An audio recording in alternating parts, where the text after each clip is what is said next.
உக்ரைனாக இருக்கட்டும், இல்லை NATO கண்ட்ரிகள், America ஆகட்டும், அவங்களுடைய எண்ட் கேம் என்னன்னு அவங்களுக்கே தெரியல. ஏன்னா அவங்கள பொறுத்த வரைக்கும் there is no end. நிறுத்தி இந்த சண்டையை ரஷ்யா 1க்கு 10 திருப்பி கொடுத்தாங்க. ஒரே நாளில் 100 மிசைலை போட்டு அடிச்சாங்க. இப்போ உக்ரைனுக்கு இவங்க பணம் கொடுக்குறாங்களே, இதெல்லாம் இலவசம் கிடையாது, விலையில்லா உதவி கிடையாது, அத்தனையும் கடன். ஜிடிபியை விட பல மடங்கு அதிகமாக கடன் வாங்கி வச்சுருக்கிறாங்க விளக்கண்ண ஜெலன்ஸ்கி. நாளைக்கே சண்டை முடிஞ்சதுன்னு சொன்னா அவர் எங்கேயாவது எஸ்கேப் ஆயிரும். பணம் நிறைய சேர்த்து வச்சுட்டாரு. ஏற்கனவே அந்த சீரியல் நடிகர் தானே, அதனால அப்படியே அந்த காலத்தை ஓட்டிடுவோம். பட் உக்ரைன்ல இருக்க ஜனங்க தான் நொந்து நூலா போயிட்டு நாசமா போறாங்க. அது அவங்க ரியலைஸ் பண்ண மாதிரி தெரியல. நான் கேட்குறேன், இங்கேருந்து நம்ம ஒரு ஃபாரின் செக்ரட்டரியோ இல்லை எக்ஸ்டர்னல் அஃபேர்ஸ் மினிஸ்டரோ அவர் அங்கே போயிட்டு ட்ரம்ப் போய் பார்த்துட்டு பேசிட்டு வராருன்னு சொன்னா உடனே அங்கே என்ன பேசுவானுங்க அமெரிக்காவில். பைடன் பின் வாங்கினாரு, கமலா ஹாரிஸ் வந்துட்டாங்க. பாருங்க, அவங்க 2 பேரும் இருக்கிற வரைக்கும் கமலா ஹாரிஸ் ஒண்ணுமே கிடையாது. ஆனா அவங்க போயிட்டு கமலா ஹாரிஸ் தான் பிரசிடென்ஷியல் கேண்டிடேட் அப்படின்னு சொன்ன உடனே திடீர்னு அவங்களுக்கு 41% சப்போர்ட் வந்துச்சா. எங்கேருந்து எல்லாம் அங்க இருக்கிற பத்திரிகைகளுடைய ஃபால்ஸ் நரேட்டிவ். ஒபாமாவே ஒபாமா அவ்வளவு பெரிய ஆளா? ஜியோபாலிட்டிக்ஸ் அப்படின்றது சாதாரண விஷயம் கிடையாது. எங்கெங்கேயோ அந்த சமிக்ஞைகள், குறியீடுகள் வரும். அதையெல்லாம் பார்த்து நாம உஷாரா இருக்கணும்.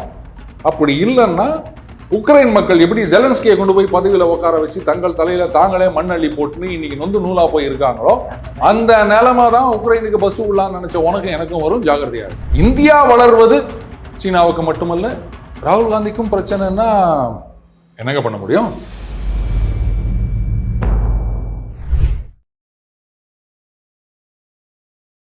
இளைய பாரதம் நேயர்களுக்கு வணக்கம்.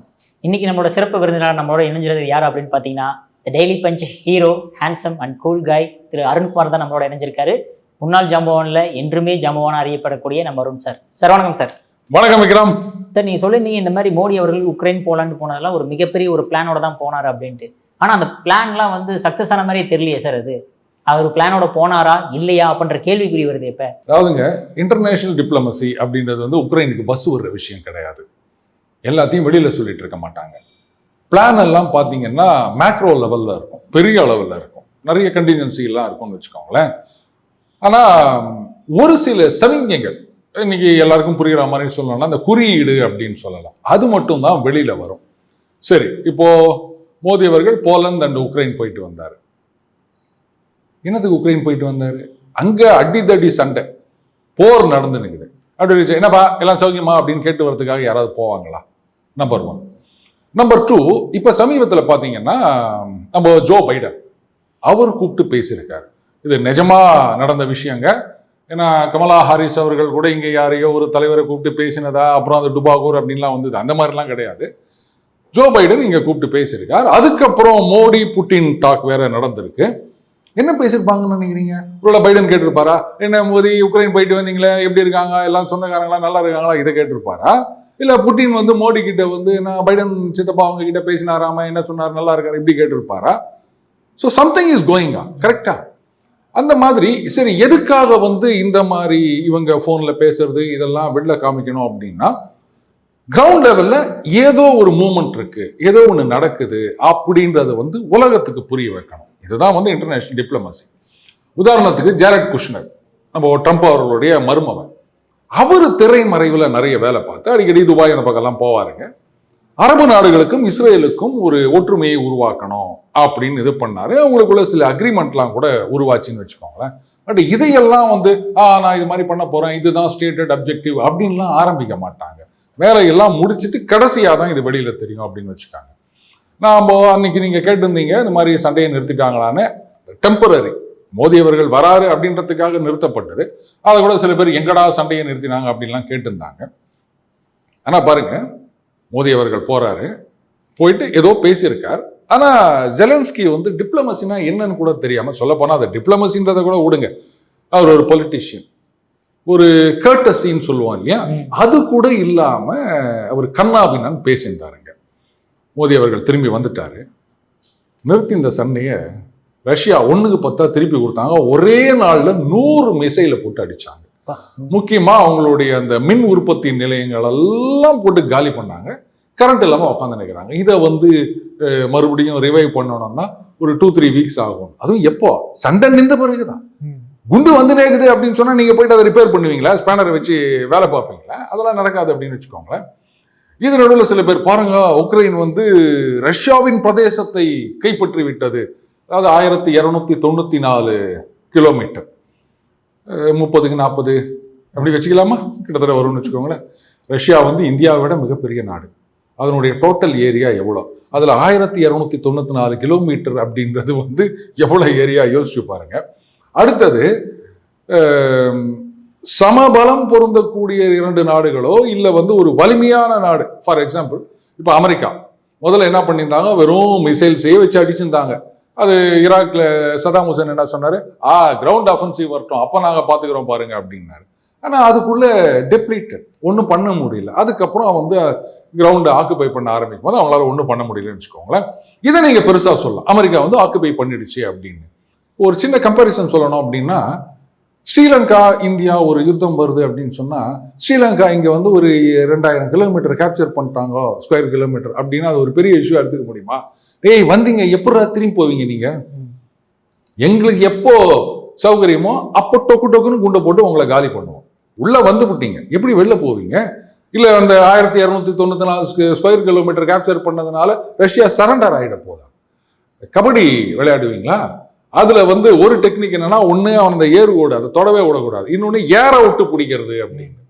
ஸோ அந்த டெக்னிக் தான் ரஷ்யா ஃபாலோ பண்ணிட்டு இருக்காங்க.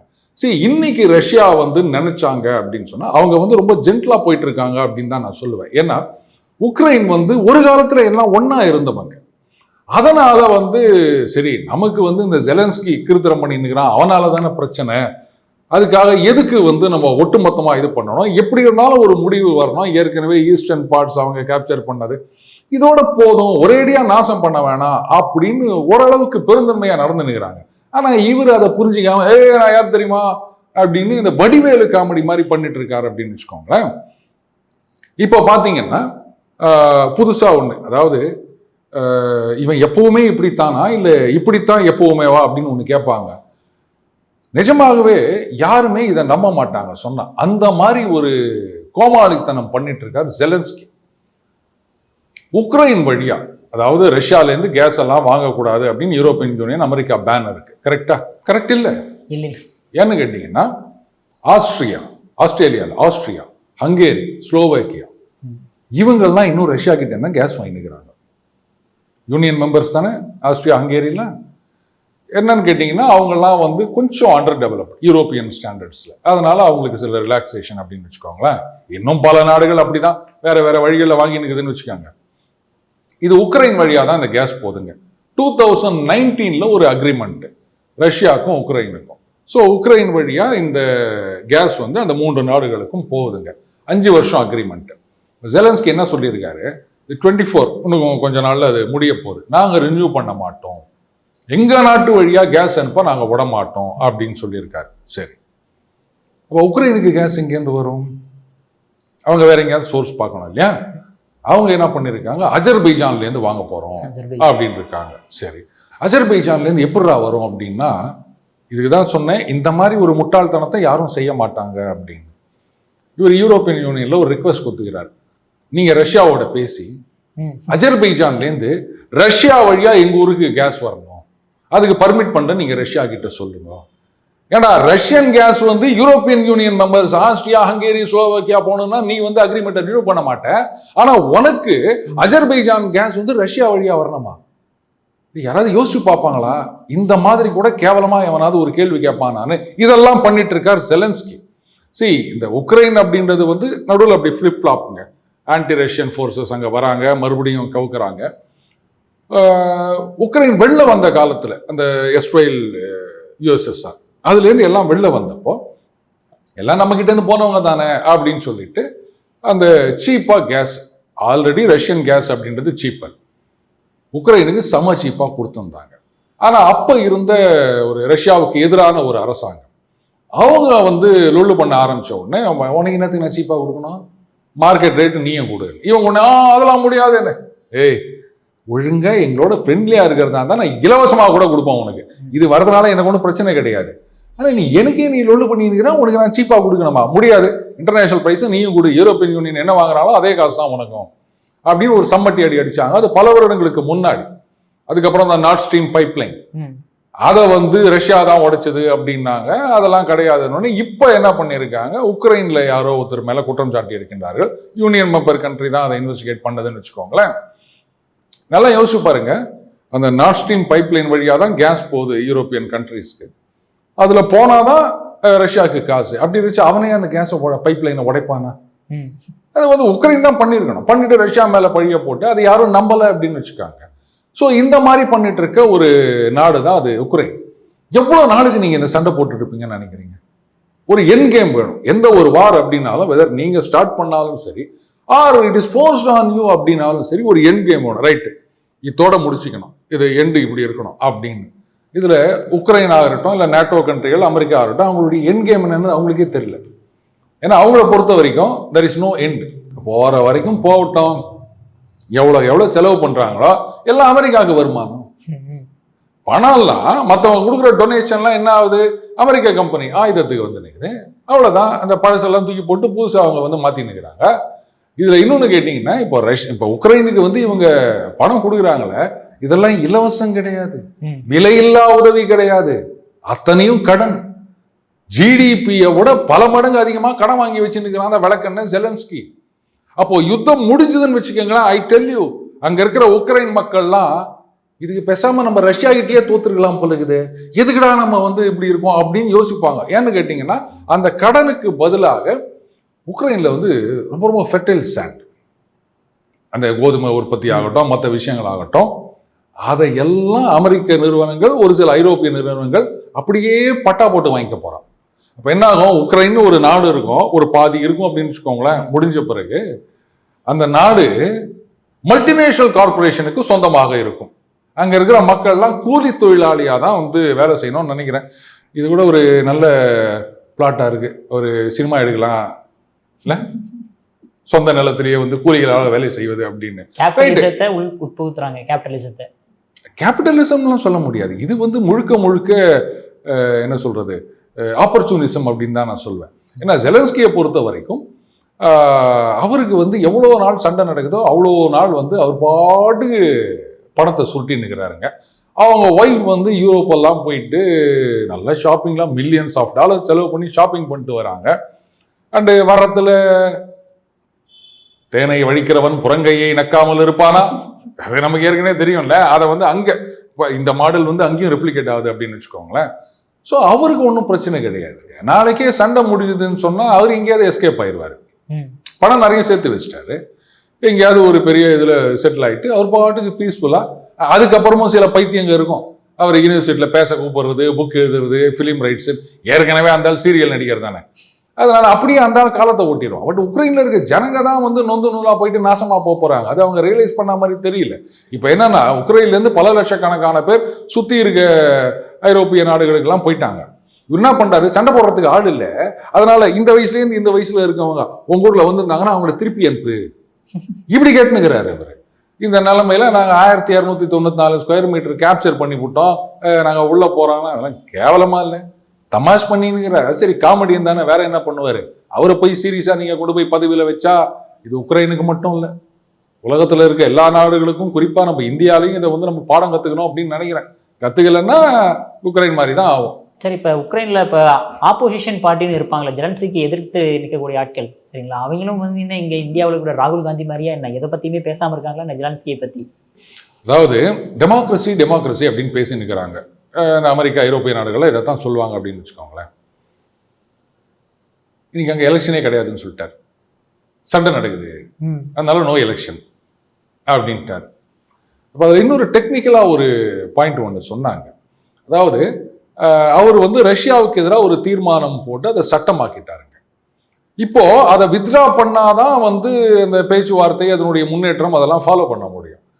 இப்போ தேர்ந்தெடுக்கப்பட்ட ஒரு அரசாங்கம் இல்லை அப்படின்னும் போது பிரசிடென்ஷியல் டிகிரியில அதை வந்து ரிவோக் பண்ண முடியுமா அப்படின்றது ஒரு அரசியல் சட்ட சிக்கலா இருக்கு அப்படின்னு வச்சுக்கோங்களேன். இவர் வந்து பேச்சுவார்த்தைக்கு வருவார் எனக்கு தெரியல, இவரை தூக்கினாதான் பேச்சுவார்த்தைக்கு வரும். அண்டு அங்க உக்ரைன்ல ஜெலன்ஸ்கி வந்ததே டீப் ஸ்டேட்டோட பிளான் தாங்க.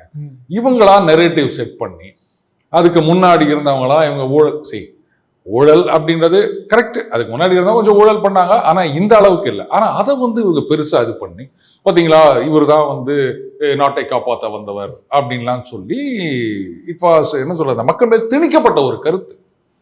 ஸோ அவங்களும் ஏமாந்து போயிட்டு இந்த ஆளை செலக்ட் பண்ணி உட்கார வச்சுட்டாங்க. இதுதான் அவங்க பண்ண ஒரு தப்பு. அண்ட் ஆப்போசிஷன் அப்படின்னும் போது சண்டை நடக்குது, இன்னும் ஏற்று பேசுற, தூக்கி எல்லாத்தையும் உள்ள போடு, அதுதான் அங்கே நடக்குதுன்னு வச்சுக்கோங்களேன்.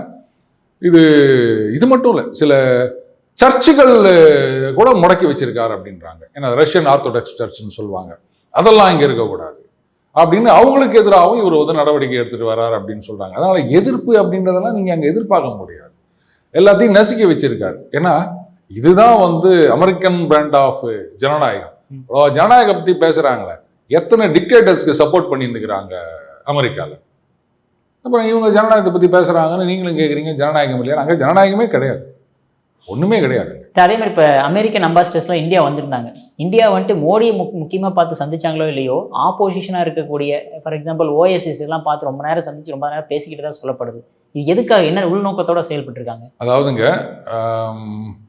இது வந்து இந்த கலர்டு ரெவல்யூஷன் அப்படின்னு சொல்லுவாங்க.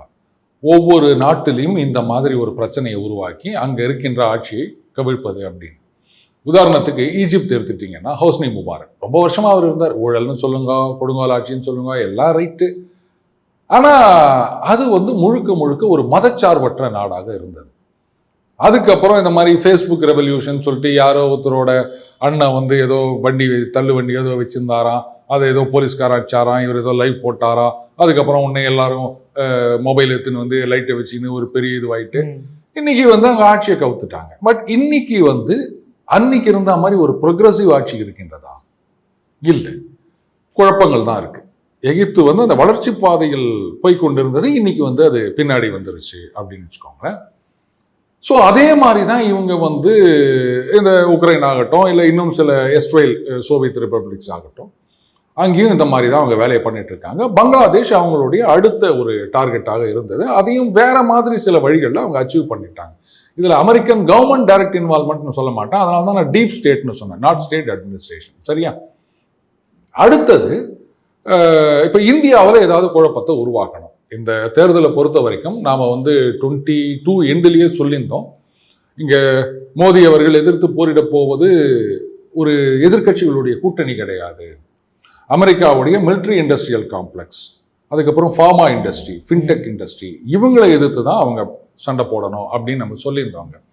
இவங்க எவ்வளோ ட்ரை பண்ணியுமே வந்து மோடியை தோற்கடிக்க முடியவில்லை, ராகுல் காந்தியை வந்து ஜெயிக்க வைக்க முடியல அப்படின்னு வச்சுக்கோங்க. இதில் கேட்கலாம், அமெரிக்கன் இண்டஸ்ட்ரிக்கு இங்கே என்ன சார் பிரச்சனை அப்படின்னு. இப்போ ஃபின்டெக் இண்டஸ்ட்ரி அப்படின்னு எடுத்துக்கிட்டிங்கன்னா, இன்னைக்கு வந்து இந்த கிரெடிட் கார்டு அப்படின்னாலே டாமினன்ட் பிளேயர்ஸ் யாருன்னா விசா அண்ட் மாஸ்டர் கார்டு, ரைட்டுங்களா? நாம ருப்பேன்னு ஒன்று கொண்டாந்தோம். இன்னைக்கு வந்து ஏராளமான டெபிட் கார்டுகள், ருபே கார்டுகள், இப்போ கிரெடிட் கார்டுகளும் ருபே கார்டுகளாக வந்து கொண்டிருக்கின்றன. அடுத்தது இந்த யூபிஐ சிஸ்டம். இன்னைக்கு பார்த்தீங்கன்னா குளோபல் லெவல்ல இந்த யூபிஐ சிஸ்டத்தை நாங்களும் எடுத்துக்கிறோம் அப்படின்றாங்க. ஸோ நம்ம சிஸ்டம் அங்கே போகும்போது இந்த ரெண்டு நாடுகளுக்குள்ள அந்த இன்டகிரேஷன் அப்படின்றதும் ஈஸியாக இருக்கும். அண்டு முன்னாடிலாம் பார்த்தீங்கன்னா கிரெடிட் கார்டில் நீங்கள் வாங்கணும் அப்படின்னு சொன்னால் 2%, 3% சர்வீஸ் சார்ஜ்னு ஒன்று ஆட் பண்ணுவாங்க. இப்போ பண்ணுறது கிடையாது. அது என்ன பண்ணுறாங்கன்னா, இவ்வளோ வால்யூம் இருந்ததுன்னா அது பண்ணுறோம் அப்படின்னு அவங்க சொல்லியிருக்காங்க. இது எம்டிஆர்னு சொல்லுவாங்க, அது ஒரு பர்சன்டேஜ் அமௌண்ட் வந்து அவங்களுக்கு போகும், அந்த விசா மாஸ்டர் அவங்களுக்கு. ருபே அப்படின்னும் போது அது ஃபிக்ஸட் ரேட், அது எவ்வளோ டிரான்சாக்ஷன் ஆகும், இத்தனை ரூபா, ₹1, ₹2 சம்திங், எவ்வளோதான். அதனால பெரிய அளவில் நம்ம பணம் அந்த வெளிநாட்டு கம்பெனிகளுக்கு போவது தடை செய்யப்பட்டது. அப்போ என்ன அர்த்தம்? அவங்களுக்கு பணம் போகிறது நின்றது இல்லை. சரி, ஏதோ இந்தியாவில் மட்டும் நீங்கள் வந்து பண்ணிக்கிறீங்கன்னு பார்த்தீங்கன்னா, இதை வந்து உலக அளவில் நீங்கள் கொண்டு போகிறீங்கன்னா, எல்லா இடத்துலையும் வந்து எங்களை துரத்தி அடிச்சிங்கன்னா, அப்போ நாங்கள் என்னதான் பண்ணுறது? எங்கே தான் நாங்கள் வந்து காசு பார்க்கறது? விட்டா நீங்கள் அமெரிக்காலேயே வந்து ருபே கார்டுன்னு வந்து கடை விரிச்சிருவீங்க போல இருக்குது, நாங்களாம் இழுத்து மூடின போல இருக்குது. அமெரிக்காவில் மட்டும் நம்ம யூபிஐ கொண்டு போய் இறக்கணும்னு வச்சுக்கோங்களேன், இந்த 2 கம்பெனியும் இழுத்து மூடிட்டு போக வேண்டியது தான். ஏன்னா இன்னைக்கு யூபிஐன்றது சர்வசாதாரணமாக இருக்குது. அங்கேருந்து வரவங்கலாம் வந்து பார்த்துட்டு இவ்வளோ ஈஸியாக இருக்குதா, அப்ப இனிமேல் இந்த கார்டு வேலெட்டு இதெல்லாம் ஒண்ணுமே எடுத்துட்டு போகலாம் போல இருக்குது. வெறும் மொபைலை வச்சுன்னு, அதுவும் இப்போ அந்த வாட்சில் எல்லாம் வேற வந்துச்சுன்னு வச்சுக்கோங்க, இப்படியே பண்ணலாம் போல இருக்குது. இந்த அளவுக்கு அட்வான்ஸா இந்தியா போயின்னுக்குது அப்படின்னு அங்க இருக்கவங்கலாம் யோசிக்கிறோம். அப்போ அவனுக்கு அடி. அடுத்தது மிலிட்ரி இண்டஸ்ட்ரியல் காம்ப்ளெக்ஸ் அப்படின்னு சொல்லும்போது நம்ம ரஷ்யாவோட சேர்ந்து அந்த பிரம்மோஸ் அதெல்லாம் டெவலப் பண்ணோம். இப்போ வந்து அந்த நியூக்ளியர் சப்மரின், இந்த பிரம்மோஸ் வந்து நிறைய நாடுகளுக்கு நம்ம எக்ஸ்போர்ட் பண்ணின்னு இருக்கிறாங்க. And cost effective. ஸோ இது நாள் வரைக்கும் வந்து நீங்க ஆயுதம் அப்படின்னு சொன்னா, அதாவது ரஷ்யாவோட அந்த அளவுக்கு இல்லாத நாடுகள் அண்டு அமெரிக்காவோட அட்டாச் ஆயிருக்கு இந்த சென்ஸ் அவங்களோட ஒரு மாதிரி ஃபேவரபிளி இருக்க நாடுகள், அவங்க வந்து அமெரிக்கா கிட்ட தான் ஆயுதம் வாங்கணும். பட் அதை விட எஃபெக்டிவா சீப்பா இங்க கிடைக்குது அப்படின்னும் போது இப்போ சவுத் ஈஸ்ட் ஏஷியால நம்ம நிறைய கொடுத்துருக்கிறோம் அப்படின்னு வச்சுக்கோங்களேன். இது அமெரிக்காவுடைய மிலிட்ரி இண்டஸ்ட்ரியல் காம்ப்ளெக்ஸுக்கு ஒரு அடி. அடுத்தது ஃபார்மா இண்டஸ்ட்ரி அப்படின்னு எடுத்தீங்கன்னா, இந்த கொரோனாலேயே பார்த்துக்கங்க, அவங்க கிட்ட வந்து நம்ம வேக்சின் வாங்கணும்னு இருந்ததுன்னா செத்தோம். உலக நாடுகள் எல்லாமே வந்து நாசமாயிருக்கும். ஆனா நம்ம பயங்கர சீப்பா இது பண்ணோம். பல நாடுகளுக்கு இலவசமா விலை இல்லாமல்லாம் நம்ம கொடுத்தோம். நம்ம ஃபாரின் வேக்சின் வாங்கல. இங்க சில அறிவுஜீவிகள், அதுக்கப்புறம் அண்ணன் ராகுல் காந்தி எல்லாம் வந்து பாத்தீங்களா அவங்க பண்ணிட்டாங்க, அதை வாங்குங்க அப்படின்னாங்க. நல்ல காலம் அதை பண்ணல. அவங்களுடைய வேக்சின்லாம் வந்து எந்த அளவுக்கு எஃபெக்ட்ஸ் இருக்கு, சைடு எஃபெக்ட்ஸ் அப்படின்றது இன்னைக்கு நிறைய பேர் அமெரிக்காவில் டிஸ்கஸ் பண்ணிட்டு இருக்காங்க. நாம அதுக்கு போல நம்ம ஹோம் க்ரோன் வேக்சின் அப்படின்னு வச்சுக்கோங்களேன். அடுத்தது இந்த ஜெனரிக் வெர்ஷன், அந்த பேட்டன்ட் முடிஞ்ச பிறகு நாம வந்து அதை இது பண்ணிட்டு இருக்கோம். சொல்லப்போனா அமெரிக்காவுடைய ஜெனரிக் மெடிசன் மார்க்கெட்ல கிட்டத்தட்ட 70% நாம தான் சப்ளை பண்ணிட்டு இருக்கோம். அதே மாதிரி யூகேலையும் இந்த free trade agreement India UK இருக்கு இல்லையா, அது டிலே ஆகிறதுக்கு ஒரே காரணம், முக்கியமான காரணம் என்னன்னு கேட்டீங்கன்னா, அங்க என்ஹெச்எஸ் சொல்லுவாங்க, நேஷனல் ஹெல்த் சர்வீசஸ், அவங்க வந்து ஒரு கிளாஸ் போடுறாங்க. இந்த மாதிரி இந்த ஜெனரிக் மெடிசன் வராம இருக்கணும்ன்றத மாதிரி கொண்டு வராங்க அங்க இருக்கிற ஃபார்மா இண்டஸ்ட்ரிக்காக. பட் என்ஹெச்எஸ் என்ன சொல்றான், என்னையா இந்த மாதிரி பண்றீங்க, சே ஒரு சர்டன் டைப் ஆஃப் கேன்சர் அப்படின்னு வச்சுக்கோங்களேன், இதுக்கு மருந்து வேணும் அப்படின்னு சொன்னா இது வந்து அந்த பேட்டன்டட் பிராண்டட் ட்ரக் வாங்கணும்னா கிட்டத்தட்ட $25,000 ஆகுது. ஆனா இதே ஜெனரிக் வெர்ஷன்ல வெறும் $500 வந்து நமக்கு இது கிடைக்குது இந்தியாவிலேருந்து. நீங்க என்ன இதை எக்ஸ்க்ளூட் பண்ணணும்னு சொல்றீங்களே, இது எப்படி சரி வரும் அப்படின்னு. இதனாலதான், மற்றபடி நாம எதுவும் மறந்து பிடிக்கல, அவங்க என்ஹெச்எஸ் எதிர்க்கிறாங்க. ஆனா அங்க ஃபார்மா இண்டஸ்ட்ரிக்காக அவங்க வந்து இது மாதிரி பண்ணிட்டு இருக்காங்கன்னு வச்சுக்கோங்களேன். ஸோ அப்போ ஃபார்மா இண்டஸ்ட்ரியும் இந்தியாவோட வளர்ச்சியினால் இப்போ பார்த்தீங்கன்னா அந்த ஃபார்மா காரிடார் அப்படின்னு ஆந்திராவில் கூட ஒரு வருது அப்படின்னு நினைக்கிறேன். ஸோ அதுக்கு நிறைய, அது எதுக்காக அப்படின்னு கேட்டிங்கன்னா, நாம வந்து இந்த ஜெனரிக் வெர்ஷன் நிறைய தயாரிச்சாலுமே இதுக்கான ஏபிஐன்னு சொல்லுவாங்க, ஆக்டிவ் ஃபார்மசூட்டிக்கல் இன்கிரீடியன்ட் அப்படின்னு சொல்லிட்டு, இதில் கிட்டத்தட்ட 70% நம்ம சைனாலேருந்து தான் இம்போர்ட் பண்ணிக்கிறோம். ஸோ அங்கேருந்து இம்போர்ட் பண்ணுறோம், இங்கே மருந்தை தயாரிக்கிறோம், இதை வந்து நம்ம வந்து எக்ஸ்போர்ட் பண்ணுறோம் அப்படின்னு வச்சுக்கோங்களேன். அந்த டிபெண்டன்சி கூடாது. ஏன் நம்ம கிட்ட இல்லாத கெமிஸ்டா வந்து கெமிக்கல் இண்டஸ்ட்ரியா ஏன் நாமளே தயாரிக்க கூடாது அப்படின்ட்டு அதுக்கு ஒரு உத்வேகம் கொடுத்ததா இந்த ஃபார்மா காரிடார்னு வச்சுக்கோங்க. ஸோ இன்னும் ஒரு சில வருடங்கள்ல அந்த ஏபிஐ இம்போர்ட் அப்படின்றது டோட்டலாவே குறைஞ்சு போயிடும். அப்போ அந்த சைனீஸ் டிபெண்டன்சியும் இல்லை அப்படின்னும் போது நாமளே வந்து உலகத்துக்கு சொல்ல போனா இந்த கொரோனா பீரியட்ல ஒரு சில மருந்து அதெல்லாம் வேணும் அப்படின்னும் போது இந்த ஏஞ்சலா மெர்க்கல் அவங்க சொல்றாங்க, பாருங்க நாம தான் வந்து இவங்களை பெருசா வளர்த்து விட்டுட்டோம், இன்னைக்கு இது மாதிரி பண்றாங்க. நீங்க என்ன வளர்த்து விட்டீங்க, நீங்க என்ன சோறு போட்டு வளர்த்தீங்களா, சீப்பா கிடைக்குது நீங்க வாங்கிக்கிறீங்க, அவ்வளவுதான் முடிஞ்சு போச்சு, இதுல சோறு போட்டு வளர்த்த மாதிரி பேசிக்கிறீங்க. அப்போ இந்த 3 தான் மெயின், இந்த pharma industry, military industrial and fintech அப்படின்னு. இவங்களை ஹட் பண்ணுவது மோடியுடைய கொள்கைகள். இந்தியா வளரணும், அது நீ ஏற்கனவே வளர்ந்த நாடு தானே, நீ அடி வாங்கினா நாங்க என்ன பண்ண முடியும், இவ்வளவு நாளா இழிச்ச வாங்கிட்டு எல்லா தலையிலும் மிளகா அரைச்சிருந்தேன், இப்போ புதுசா ஒருத்தன் மேல வரான் அப்படின்னா அவனை வந்து நீ ஒடுக்கணும்னு நினைப்பியா, மறுபடியும் தமிழ் சினிமா மாதிரி வந்து நிக்குது. அதனால நாங்க வருவோம்டா, ஆதிக்க சக்திகளை எதிர்த்து நாங்க மேல வருவோம் அப்படின்னு மோடி வந்து காமிச்சு நிற்கிறாரு. இது அமெரிக்காவுக்கு பிடிக்கல. அதனால தான் பாத்தீங்கன்னா இங்க உள்ளுக்குள்ள குழப்பத்தை உண்டாக்கணும் அப்படின்ட்டு இங்க ஓவைசி அவர்களை பார்த்ததாகட்டும், அதுக்கப்புறம் பாத்தீங்கன்னா காஷ்மீர்ல போயிட்டு அங்க இருக்கிற எதிர்கட்சி தலைவர்களை பார்க்கறது. நான் கேட்கிறேன், இங்கேருந்து நம்ம ஒரு ஃபாரின் செக்ரட்டரியோ இல்ல வந்து எக்ஸ்டர்னல் அஃபேர்ஸ் மினிஸ்டரோ அவர் அங்க போயிட்டு ட்ரம்ப் போய் பார்த்துட்டு பேசிட்டு வராருன்னு சொன்னா உடனே அங்க என்ன பேசுவானுங்க அமெரிக்கால. ஆனா ஒண்ணு சொல்றேன், எனக்கு இன்னும் ட்ரம்ப்பை ஜெயிக்க விட மாட்டாங்கன்னு தோணுது விக்ரம். எப்படி சார்? ஏன்னா கமலா ஹாரிஸ் வந்து ஜோ பைடன் அவர்கள் இப்ப பாத்தீங்கன்னா, நீங்களே ஈவன் சாதாரண நியூஸ் கூட பாருங்க, ஜோ பைடன் வர்சஸ் ட்ரம்ப்னு இருக்கிற வரைக்கும் ட்ரம்ப் அதுவும் அந்த காதை கிழிச்சிட்டு போன குண்டு அதெல்லாம் பீக்குக்கு போனாருங்க. இப்போ ட்ரம்ப் பைடன் வந்து பின்வாங்கினாரு, கமலா ஹாரிஸ் வந்துட்டாங்க. பாருங்க, அவங்க 2 பேரும் இருக்கிற வரைக்கும் கமலா ஹாரிஸ் வந்து ஒண்ணுமே கிடையாது, யாருமே அவங்கள பத்தி பேசல. ஆனா அவங்க போயிட்டு கமலா ஹாரிஸ் தான் வந்து பிரசிடென்ஷியல் கேண்டிடேட் அப்படின்னு சொன்ன உடனே திடீர்னு அவங்களுக்கு 41% சப்போர்ட் வந்துச்சா? எங்கேருந்து வந்தது? எல்லாம் அங்க இருக்கிற பத்திரிகைகளுடைய ஃபால்ஸ் நெரேட்டிவ். இதைத்தான் எலான் மஸ்க் வந்து, நம்மலாம் மெயின் ஸ்ட்ரீம் மீடியான்னு சொல்றோம் இல்லையா, அவர் வந்து லெகசி மீடியான்னு சொல்வார். முடிஞ்சு போச்சு அவங்களோட டேர்ம். தெரியும், மார்க் சக்கரபர்க் ஃபேஸ்புக், அவர் சொல்றாரு இது மாதிரிலாம் சென்சார் பண்ணணும், அது மாதிரிலாம் வந்து கண்ட்ரோல் அப்படின்னு. இங்க வாய் விட்டுருந்தாங்க, எல்லாரும் வாயில வடைச்சு விட்டுருந்தாங்க. இது மாதிரி வந்து ஃபேஸ்புக்கை வச்சு இவங்க அரசாங்கம் ஏதோ பண்ணுது அப்படின்னு. ஆனா இது எல்லாமே எதிர்க்க தான் பண்ணியிருக்காங்கன்றது இப்ப அண்ணன் மார்க் சக்கரபர்க் வாயை விட்டார், இந்த மாதிரி பண்ணியிருக்காங்க அப்படின்னு சொல்லிட்டு.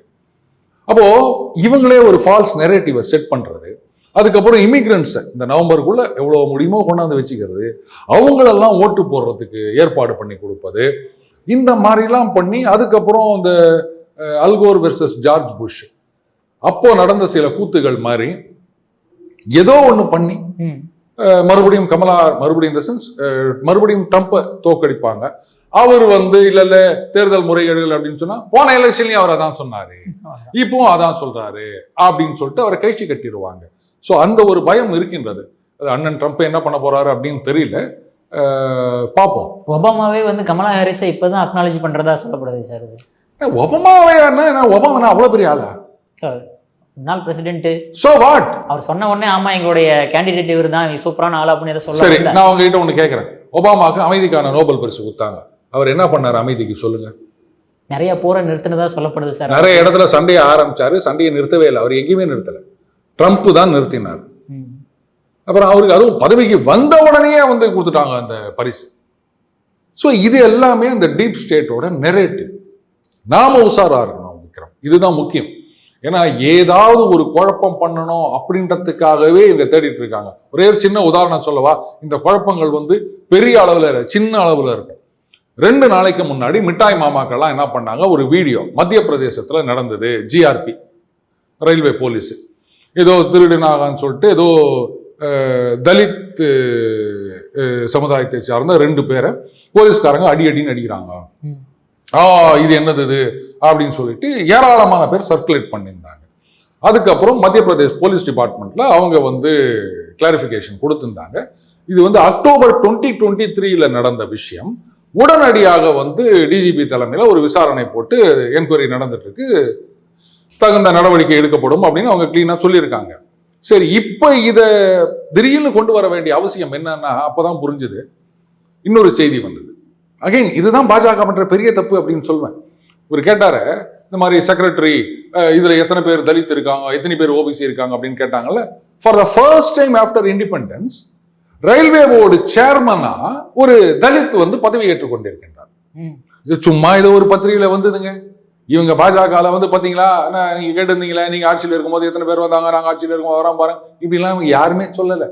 சரி, இது பத்திரிகையில செய்தி வந்திருக்க, இதை வந்து 4 பேர் பேச போறாங்க, அதை டைவர்ட் பண்ணணும்ன்றதுக்காகவே அக்டோபர் 23 வந்த ஒரு பழைய வீடியோவை இப்ப நடந்த மாதிரி இங்க இருக்கிற மெயின் ஸ்ட்ரீம் மீடியால இருந்து மிட்டாய் மாமாக்கள்ல இருந்து அத்தனை பேரும் வந்து இதை ஷேர் பண்ணிட்டு இருக்கிறாங்க.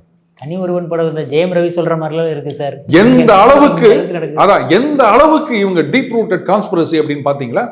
நான் கேட்கிறேன், மற்ற விஷயங்களை எல்லாம் கேள்வி கேட்கின்ற மிட்டாய் மாமாக்கள் இந்த மாதிரி ஒரு வீடியோ வந்தவொடனே கண்ணு மூடின்னு ஷேர் பண்றாங்களா? அதுக்கு என்ன காரணம்?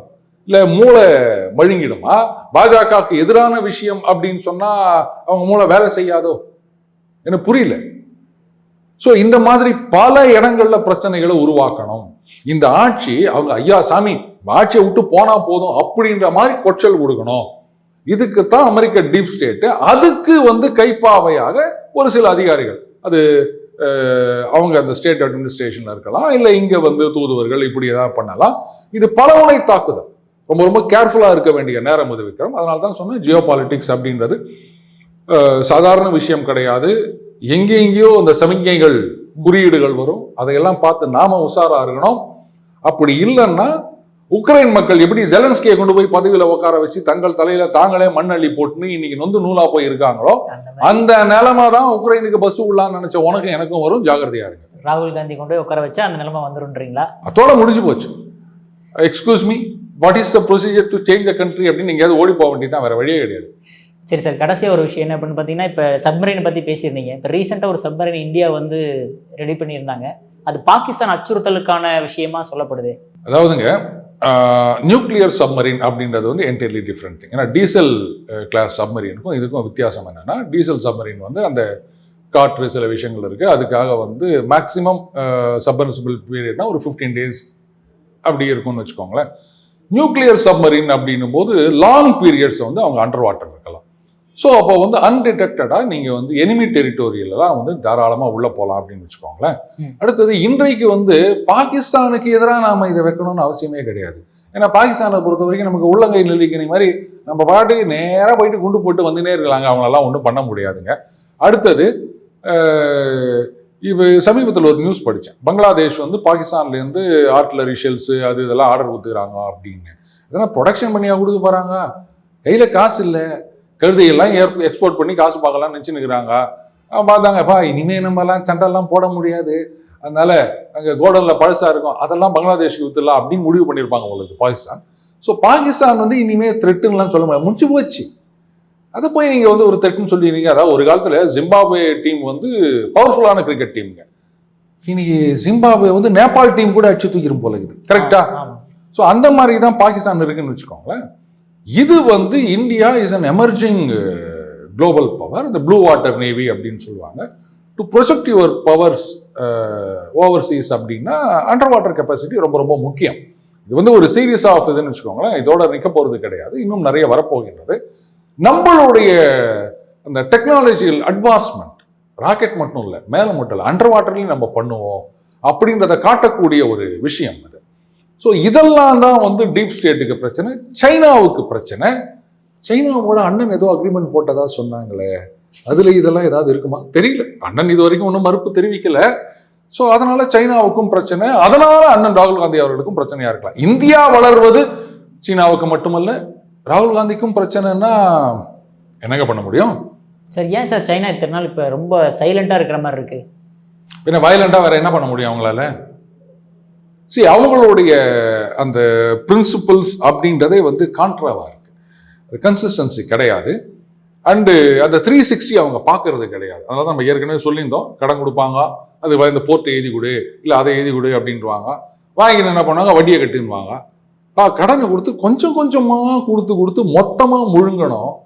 அது என்ன கொடுத்துட்டு உடனே வந்து அவங்கள கை விட்டியானா அதுக்கப்புறம் உள்ள பிரச்சனை நடக்குது, அவங்க வந்து உன்னை விட்டு ஓடிப்பாரு. ஸ்ரீலங்காவில் அப்படி தானே ஆச்சு, இப்போ மால்டீவ்ஸில் அது ஆக போகுது.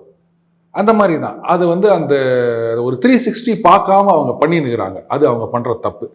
அதனால அவங்களாலாம் பெருசாலாம் ஒன்றும் பண்ண முடியாது விக்ரம். ஓகே சார், இந்த இன்டர்நேஷ்னல் பாலிடிக்ஸை சூப்பராக பதில் கொடுத்ததுக்கு மிக்க நன்றி சார். நன்றி விக்ரம்.